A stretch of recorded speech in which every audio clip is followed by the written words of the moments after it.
اپنے لکھنے کے بارے میں مختصراً کچھ بتاؤں گا کہ میں نے لکھنا کیسے شروع کیا اور کن کن مراحل سے گزر کر یہاں تک پہنچا۔ ابتدا میں کسی بھی مصنف کو بڑی مشکل پیش آتی ہے کہ وہ کسی پبلشر یا ناشر سے اپنی کتابیں چھپوائے، کیونکہ جب تک اس کی شہرت نہ ہو وہ کتابیں چھاپنے پہ تیار نہیں ہوتے، کیونکہ لوگ یا خریدار جو ہیں اسی کی کتابیں خریدتے ہیں کہ جس کی شہرت ہوتی ہے۔ اس کا حل میں نے یہ نکالا کہ بجائے اس کے کہ میں اپنی کتابیں کسی سے کتابت کراؤں اور پھر چھپاؤں، میں نے خود ہی اپنی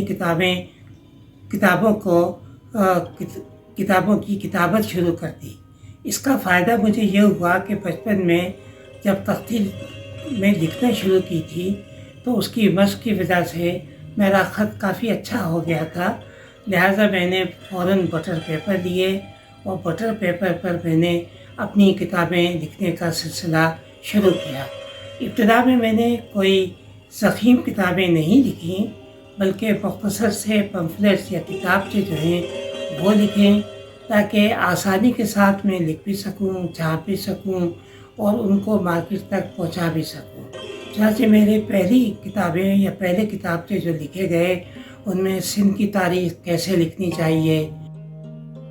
کیا ناول غدار تھا، سر سید اور اقبال، تاریخ اور روایات، مطلب کہ یہ کتابچے تھے جو ایک مختصر سے مضامین کے ساتھ میرے ہاتھ سے لکھے ہوئے تھے۔ بعد میں نے پھر کچھ ذرا کتابی شکل سے بھی اپنی کتابیں تحریر کیں، جیسے آخری عہد مغلیہ کا ہندوستان، تاریخ و شعور، تاریخ کے نظریات، یہ سب میرے اپنے ہاتھ کی لکھی ہوئی تھیں۔ میں کتابیں چھپنے کے بعد یا جب کتابچے میں نے پریس میں چھپوائے، اس کے بعد پھر میں بازار میں جاتا تھا اور وہاں بک فروشوں کو یہ کتابیں دیتا تھا کہ وہ اپنے اسٹال کے اوپر رکھ لیں اور فروخت کر دیں۔ تو کچھ نے تو خیر فروخت کیں، کچھ نے فروخت کرنے کے بعد کوئی پیسے بھی نہیں دیے، لیکن میرے جو شاگرد تھے یونیورسٹی میں وہ پھر مجھ سے یہ کتابیں لے جاتے تھے اور انہوں نے یہ کتابیں اپنے دوستوں میں بھی تقسیم کیں اور باہر بھی اپنے دوستوں کو بھجوائیں۔ نتیجہ اس کا یہ ہوا کہ یہ 1980 کی دہائی، اگرچہ آمریت کا زمانہ تھا، پابندیاں بھی بہت تھیں، سینسرشپ بھی بہت تھی اور لوگ سچی بات کہتے ہوئے ڈرتے بھی تھے، لیکن اس دوران میں میرے یہ کتابچے کافی مقبول ہوئے پورے پاکستان میں، پنجاب میں بھی، پختونخوا میں بھی اور بلوچستان میں بھی۔ لوگوں نے ان کی فوٹو کاپیاں کرا کے لوگوں میں تقسیم کی۔ نتیجہ یہ ہوا کہ بہت جلد میں روشن خیال حلقوں کے اندر میری ایک شہرت ہو گئی، کیونکہ میں نے تاریخ کو ایک نئے نقطۂ نظر سے لکھنا شروع کیا تھا جو لوگوں نے پسند کیا۔ اس کے بعد 1985 کی بات ہے کہ مجھے لاہور سے ایک لیکچر کا دعوت نامہ ملا۔ جب میں یہ لیکچر دینے یہاں پر آیا تو یہاں کافی لوگوں سے میری ملاقات ہوئی۔ اس ملاقات سے مجھے بڑا فائدہ یہ ہوا کہ یہاں کے جو پبلشر تھے ان سے بھی میرا ملنا ہوا اور پبلشر میں سے اکثر نے میری کتابیں چھاپنے پر منظوری کا اظہار کیا۔ چنانچہ جب میری کتابیں پبلشرز نے چھاپنا شروع کیں تو اس کا نتیجہ یہ ہوا کہ یہ کتابیں پورے پاکستان میں نہ صرف بلکہ پاکستان سے باہر بھی پہنچائی گئیں اور باقاعدہ کے ساتھ چونکہ ان کا اشتہارات بھی دیے گئے تو اس کی وجہ سے ایک منظم طریقے سے میری کتابوں کی شہرت ہوئی۔ اب اس وقت میری کتابیں زیادہ تر لاہور کا پبلشر تاریخ پبلیکیشن ہے، وہ میری کتابیں چھاپ رہے ہیں اور کتابوں کی تعداد کافی ہو گئی ہے،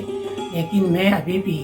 لکھنے کے اندر مصروف ہوں تاکہ جو نئی علمی خیالات اور افکار آ رہے ہیں ان کو لوگوں تک میں پہنچاؤں، اور خاص طور سے تاریخ کا مضمون ایسا ہے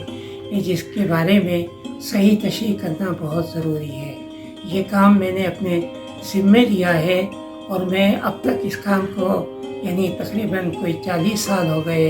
اس کام کو میں پورے طریقے سے کر رہا ہوں، اور اس سلسلے میں دوستوں کی جو ہمت افزائی ہوئی ہے